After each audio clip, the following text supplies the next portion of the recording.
साथियों नमस्कार। इटावा की राजनीति में बहुत बड़ा भूचाल आ गया है साथियों। जी हां, सपा के गढ़ इटावा में गगन यादव आए और सीधा सपा पर निशाना साधते हुए कहा है कि सपा जो है यादव विरोधी पार्टी है। क्या कुछ कहा है, सुनिए। अपने इस इकलौते चिराग को आप लोगों के बीच भेजा है। ये बातें मेरी माताएं बेहतर समझ पाएंगी। मेरी माँ कहती है कि बेटा, किसी के 10 होते हैं और एक भी उसके कलेजे से दूर हो जाता है, कुछ क्षण के लिए भी उससे दूर हो जाता है तो मां विचलित हो जाती है। तो एक बार तू मेरा दर्द महसूस करके देख। मेरा तो तू अकेला ही है। तुझे अगर कुछ हो गया तो मेरा कौन है? बताओ कौन है? नहीं नहीं नहीं, कोई बात नहीं। जिंदाबाद और जिंदाबाद, जिंदाबाद साहब, जिंदाबाद। लेकिन एक चीज और ध्यान रखना साहब, सुनिए साहब। नहीं नहीं, कोई नहीं निकालेगा, कोई नहीं निकालेगा। नहीं, बैठने दो, बैठने दो। आप बैठो, आप बैठो। अच्छा एक चीज बताओ, कोई कुछ नहीं कहेगा। और 13 अक्टूबर की सुबह लगभग 11-12 बजे हमारा एक पोस्ट कर देना सोशल मीडिया पर कि 15 अक्टूबर को हम लोग स्वर्गीय राजीव यादव जी को श्रद्धांजलि देने और उनके लिए न्याय की आवाज को बुलंद करने के लिए इटावा पहुंच रहे हैं। बस उस पोस्ट ने उन लोगों को पीड़ा दे दी जो ढकोसले करते हैं इस समाज को जोड़ने के लिए, जो ऊपर से आपको मोहब्बत दिखाते हैं। बहुत पीड़ा है साहब। 18 दिन हम जेल में रहे और हमें यह कहा गया कि ये जो इटावा वाला प्रकरण हुआ था उसके संदर्भ में आपको जेल भेजा गया है। हमारा सवाल सिर्फ यही था कि 100 दिन बाद क्यों?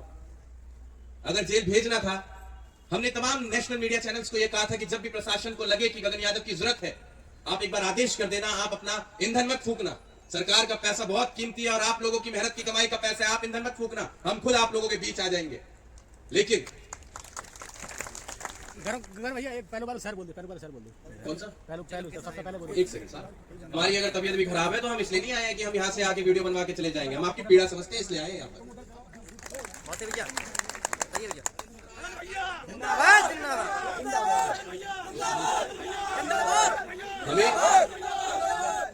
हमें प्रशासन ने कहा कि आप बिना किसी मुद्दे की जानकारी लिए किसी के भी आंसू पोंछने आ जाते हैं। हमने कहा किसी के भी क्या होता है? ये हमारे अपने लोग थे जो पीड़ा में थे, ये हमारे अपने लोग थे जो पीड़ा में थे और उस पीड़ा को सुनकर हम आंसू पोंछने आए हैं। उन्होंने कहा आपको सच्चाई नहीं पता।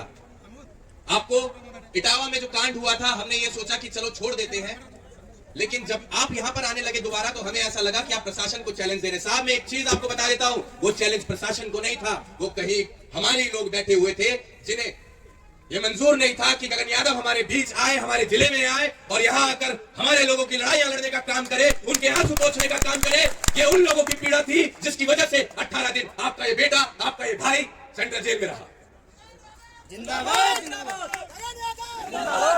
लेकिन यकीन मानिएगा साहब, बात आपने उठाई तो हमने यहां बताई, नहीं तो हम अब तक भी पिछले 6 महीने से शांत थे और किसी के बारे में हम आलोचना भी नहीं कर रहे थे। इतना बड़ा दिल हम रखते हैं क्योंकि हम तोड़ने नहीं, हम जोड़ने आए हैं।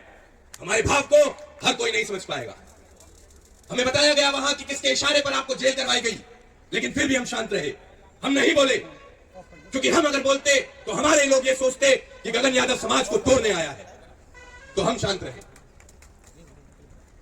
हमने कैसे वो 18 दिन बिताए, कोई बड़ी बात नहीं थी। आपके लिए हम 18 साल भी बिता लेंगे।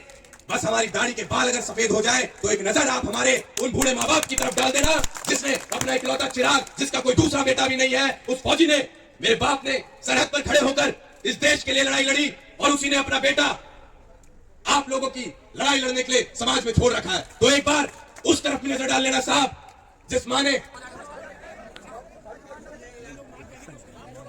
चलो कोई बात नहीं। देखो साहब, हमें जिंदाबाद से परहेज नहीं है। ये जिंदाबाद के नारे 25 मई सन 2025 को मैनपुरी में जब कार्यक्रम था हमारा, तब हमारे नाम के जब जिंदाबाद लगे थे तो हमने ये कहा था हमारे नाम के नारे मत लगाओ। लेकिन मीडिया में क्या दिखाया गया कि गगन यादव ने अखिलेश के गढ़ में आकर ये कहा कि मुलायम सिंह के नारे ना लगाओ। गलत दिखाया गया। हमें किसी नारे से परहेज नहीं है साहब।